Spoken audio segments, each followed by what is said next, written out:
Tout le monde râpe du blanc de poulet congelé, après avoir vu cette idée géniale. Pour commencer notre recette, on va râper un blanc de poulet congelé dans de l'eau chaude, et on le fait cuire pendant quelques minutes. Une fois cuit, on remarque que la couleur du poulet a changé. Alors on le retire de l'eau et on le réserve.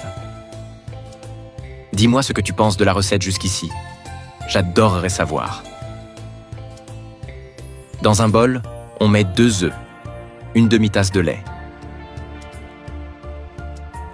Je mélange bien ces ingrédients. Puis j'ajoute une demi-tasse de farine de blé et on mélange jusqu'à ce que la pâte soit bien homogène.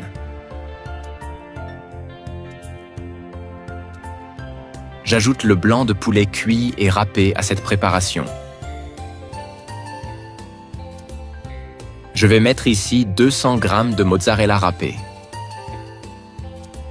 Et avant que j'oublie, dis-moi de quelle ville tu me regardes pour que je t'envoie un salut spécial. Le salut d'aujourd'hui va à Camille Dubois, de Lille, Hauts-de-France. Je suis très content que tu apprécies nos recettes. On ajoute maintenant une cuillère à café de sel, une demi-cuillère à café d'origan, une cuillère à soupe de levure chimique, et on mélange doucement, juste pour que tous les ingrédients s'intègrent bien et que la pâte lève bien au four.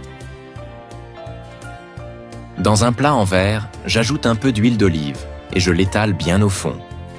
Ensuite, je verse la pâte et je l'étale dans le plat. Il y a des recettes qu'on fait juste pour essayer, et sans s'en rendre compte, elles deviennent une habitude. Celle-ci en fait partie. Je l'ai faite sans intention particulière, et maintenant, à chaque fois que je la prépare, quelqu'un en parle, que ce soit pour l'odeur ou pour le visuel. Je place des tranches de tomates dessus. Des tranches d'un demi-poivron rouge. De la mozzarella selon le goût. Il ne faut pas se presser ici. J'aime prendre mon temps, bien faire chaque étape, parce que c'est ça qui garantit un résultat régulier et réussi. Je saupoudre un peu d'origan et on enfourne à 180 degrés Celsius pendant environ 40 minutes. Certaines recettes, on les teste une fois et elles deviennent vite incontournables.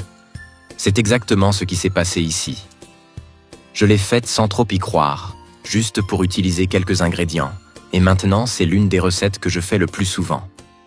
À chaque fois, quelqu'un commente l'odeur ou l'apparence.